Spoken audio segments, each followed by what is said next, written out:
परम सत्कार योग गुरु प्यारी साथ संगत जी राधा स्वामी जी। संगत जी 28 सितंबर को ब्यास में हजूर जी ने सत्संग की सेवा निभाई और 27 सितंबर को बाबा जी ना तो सुबह और ना ही शाम को सवाल जवाब के टाइम स्टेज पर आए थे, लेकिन आज बाबा जी ने संगत को निराश नहीं किया और बाबा जी पूरा सत्संग स्टेज पर हजूर जी के साथ विराजमान रहे। आज हजूर जी ने वही वाणी ली जिस वाणी पर हजूर महाराज जी ने अपना आखिरी सत्संग फरमाया था। हजूर जी ने आज स्वामी जी महाराज जी की वाणी धाम अपने चलो भाई पराए देश क्यों रहना पर सत्संग फरमाया। हजूर ने आज एक बात को अच्छे से अच्छे उदाहरण के साथ बहुत खोलकर समझाया। संगत आज सत्संग में इतनी मग्न हो गई थी कि किसी का भी ध्यान दूसरी तरफ नहीं गया। हजूर जी ने कहीं शक्ति तो कहीं प्रेम से संगत को समझाया। करीब 1 घंटे और 5 मिनट तक हजूर ने सत्संग फरमाया।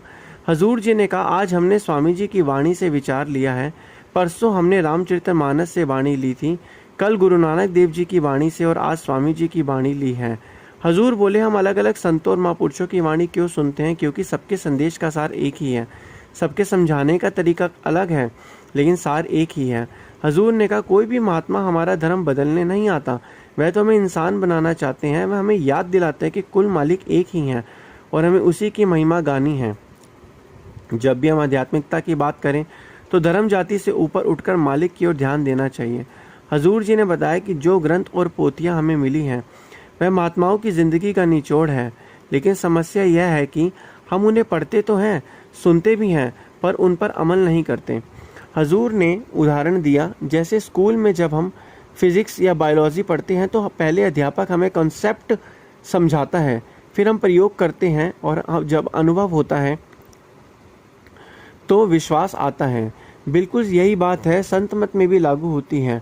यहाँ भी हम सबसे ज़्यादा जोर कर्म पर, अभ्यास पर हैं।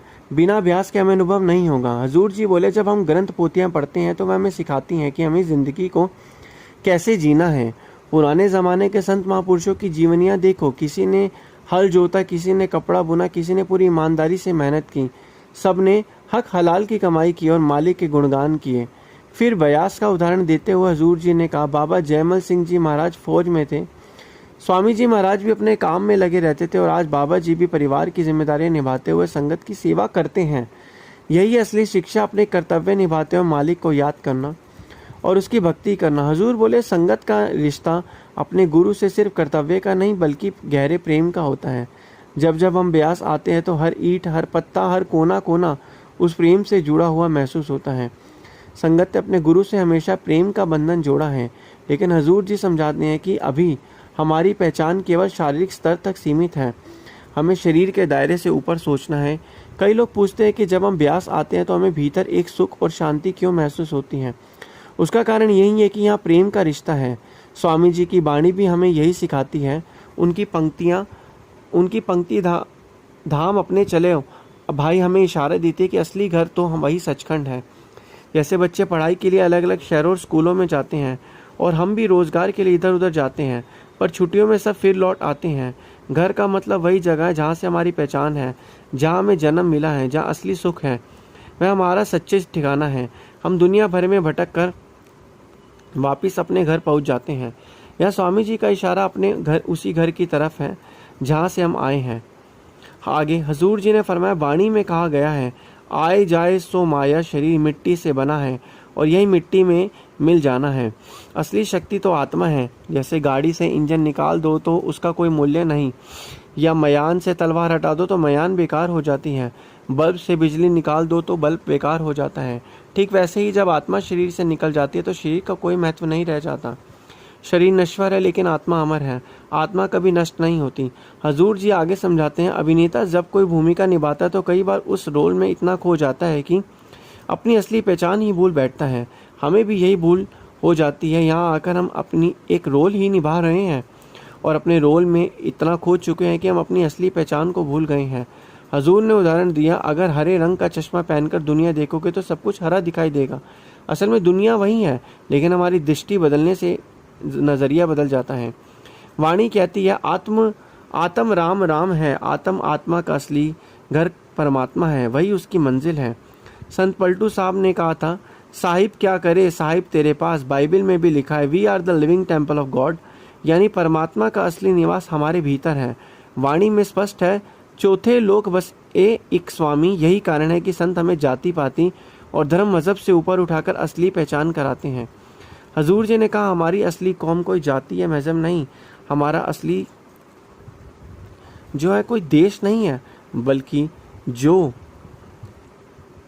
जमीन नहीं, हमारी सच्ची मातृभूमि सचखंड है। हमारी असली पहचान संत नाम है।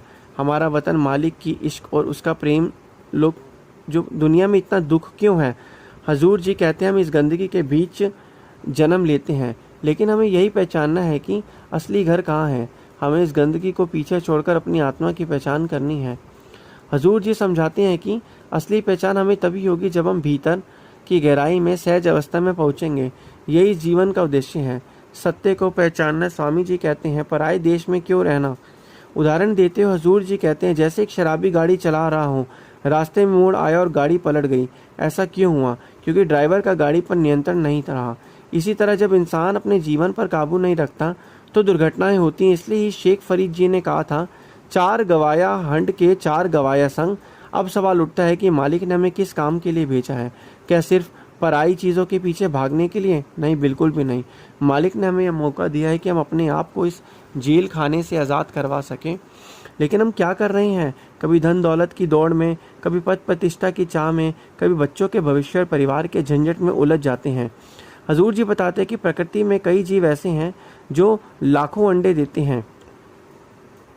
कुछ जीव हर समय खाते ही रहते हैं और कुछ तो अपने क्षेत्र के को चिन्हित कर रखते हैं और यह मेरा इलाका है। यानी यह सब प्रवृत्तियां अपने जीवन में अपना ली हैं कि हमने निचली जोनियों में फिर क्या फर्क रह गया।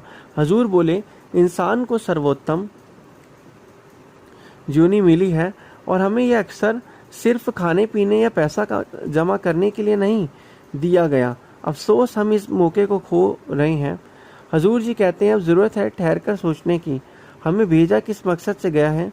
और बाबा जी भी अक्सर समझाते हैं कि इंसान की बुनियादी ज़रूरत क्या है। सिर पर छत, खाने की रोटी, पहनने के लिए कपड़े और पानी। अगर किसी के पास 4 घर हो तो क्या वह चारों जगह सोएगा? सोना तो उसको फिर भी एक ही कमरे में है और एक ही बिस्तर पर पड़ेगा। कितनी भी गाड़ियाँ खड़ी हों, सफ़र तो एक में करना है। कितने भी कपड़े हों, एक समय पर तो बस 2 ही पहने जा सकते हैं। इसलिए विवेक का इस्तेमाल करना ज़रूरी है। लेकिन समस्या यह है कि इंसान जितना पाता है उतना और चाहता है। क्या कभी उस किसी को अमीर को कहते सुना है, अब बहुत हो गया, मुझे और नहीं चाहिए? क्या कभी किसी नेता को कहते देखा है, मैंने बहुत सेवा कर लिया, अब और मुझे रिटायरमेंट चाहिए? यही कारण है कि अंग्रेजी में कहा जाता है, मोर पोजीशन मोर पोजेस्ड। मतलब जितना आपके पास जो है पोजीशन होगी, उतनी जितनी चीज़ें इकट्ठी करो उतना ही वो तुम्हें बांध लेती हैं। हजूर बोले, हम लंबी लंबी योजनाएं बनाते रहते हैं, करेंगे, वहाँ जाएंगे, लेकिन क्या कभी सोचा कि आखिरी बार मालिक का शुक्रिया अदा कब किया था? असली परमारथ तो हमारी सूची में सबसे आखिर में है। हकीकत यह है कि भूकंप आ जाते हैं, बाढ़ें आती हैं, सरकारें गिर जाती हैं और इंसान की ज़िंदगी का कोई भी भरोसा नहीं है। आज है कल नहीं। स्वामी जी कहते अपना काम करते चलो, पराए कामों में मत फंसो। और असली काम क्या है? असली काम है नाम का सहारा लेना, गुरु के दिए हुए नाम को संभालना। यही असली धरोहर है। अब सवाल है कि नाम क्या है? हजूर जी समझाते हैं, नाम करता है वह सत्ता, वह शक्ति जो पूरी सृष्टि में रमी हुई है। वही नाम है, वही सहारा है और वही हमें हमारे असली घर तक ले जाता है। आगे हजूर जी ने कहा कि संत और महात्मा अपने अपने गुणों के अनुसार अलग अलग नामों से जाने जाते हैं। किसी को हम राम कहते हैं, किसी को वाहिगुरु, क्योंकि उनके कार्य और व्यक्तित्व इतने श्रेष्ठ है कि हम उन्हें सिर्फ सम्मान और प्रेम से याद करते हैं। हजूर जी बताते हैं कि नाम 2 प्रकार के होते हैं, एक वर्णात्मक नाम और दूसरा है धुनात्मक नाम, जो सीधे मालिक के घर प्रकाशित होता है। हर जगह जो प्रकाश है वही उसी का प्रकाश है। इसी प्रकाश की ओर हमें बढ़ना है। फिर हजूर जी समझाते हैं कि गुरु कौन है। गुरु वह नहीं जो भ्रम में डालता है या नए भ्रम पैदा करता है। गुरु वह है जो हमारे भ्रमों से बाहर निकालता है। वह धर्मों और रीति रिवाजों में नहीं फंसाता। गुरु के पास जाकर गुरु के द्वारा सिखाए गए नाम का स्मरण करके हम भक्ति की राह पर चलना सीखते हैं। यही मार्ग हमें इस भव सागर से पार उतरने में सहायता करता है। हजूर जी ने वाणी में उदाहरण देते हुए कहा, झूठा राजा, झूठी प्रजा, झूठा सब संसार। हजूर बोले, राजा भी, प्रजा भी, सब संसारिक चीज़, सब कुछ यहाँ झूठ है, लेकिन हम इन्हें अपना मान बैठते हैं, इनसे आनंद ढूंढते हैं, लेकिन वास्तव में इनमें सुख नहीं मिलता। हजूर जी बताते हैं कि जैसे हम भोजन तैयार करते हैं और बर्तन पर परत जमने लगती है, उसे साफ करने के बाद परत मिलती है, उसी तरह जन्मों के सिलसिले में हमारी आत्मा पर मैल की परत चढ़ी गई है। जन्म जन्म की इस मन को मैल को लागी काला होया समाये। स्वामी जी कहते हैं कि भोग और संसारिक सुख केवल क्षणिक हैं। कुछ देर के लिए सुख देने के लिए हम अपने जीवन को व्यर्थ कर रहे हैं। 2 मिनट के मुंह के स्वाद के लिए हम जीव की हत्या कर रहे हैं। हजूर जी कहते हैं कि असली स्थिति तब आती है जब हम अहंकार और विकारों से ऊपर उठकर सहज अवस्था में प्रवेश करते हैं। यही वह अवस्था है जिससे में हमें जीवन का सही अर्थ समझ आता है। हजूर जी समझाते हैं कि जीवन में 3 प्रकार के पहिए हैं, परमार्थ, व्यवसाय और निजी जीवन। इन तीनों को संतुलित रखते हुए ही व्यक्ति अपने जीवन की राह सही तरीके से तय कर सकता है। इन तीनों को साथ लेकर चलना ही जीवन की सच्ची राह है। हजूर जी कहते हैं कि जीवन किसी 100 मीटर की दौड़ की तरह नहीं, एक लंबी यात्रा है, एक मैराथन जैसी। हमें इसे धीरे धीरे समझते हुए और नींव मजबूत करते हुए तय करना होता है। हजूर जी कहते हैं जीवन में सब कुछ तुरंत सीखने की आवश्यकता नहीं होती, बल्कि अनुभव के साथ धीरे धीरे सीखना और समझना जरूरी है। हजूर जी समझाते हैं कि जैसे हम 15-20 साल पढ़ाई में लगाते हैं और उसके बाद अच्छी नौकरी पाते हैं, वैसे ही परमार्थ के मार्ग में भी हम धैर्य और समय की आवश्यकता है। मालिक हमेशा हमारे साथ हैं, हमें सिर्फ उनके मार्गदर्शन में चलना है। फिर हजूर जी ने समझाया कि शरण क्या है। शरण का अर्थ है केवल सत्संग में जाना, यह सुनना नहीं है, बल्कि यह एक अवस्था है समर्पण की भावना, जिसमें हम भगवान को जो है सब कुछ अपना समर्पण कर दें और एक हमारा अटूट विश्वास हो जाए कि इस संसार में जो भी कुछ होगा और जो करेंगे भगवान ही करेंगे, हमारे हाथ में कुछ भी नहीं है। जिस रजा में भगवान हमें रखेंगे उसी रजा में हम रहेंगे। तो जब हम ये चीज़ को अपनी ज़िंदगी में ले आएंगे, शरण का यही अर्थ है, केवल सत्संग में जाना सुनना नहीं है, बल्कि एक अवस्था, स्मरण की अवस्था। शरण में कोई परख नहीं होती, कोई सवाल नहीं होता। ये वह स्थिति है जहाँ हम पूरी तरह हुक्म के अनुसार रहते हैं और अपने अहंकार को छोड़ देते हैं। हजूर जी ने तीसरे पातशाह श्री गुरु अमरदास जी की महाराज की कहानी बताई।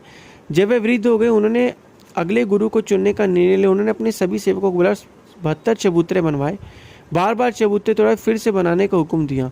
उस समय मौसम भी खराब था। सभी सेवक सोचने लगे कि गुरु जी वृद्ध अवस्था में इसलिए ऐसा कर रहे हैं।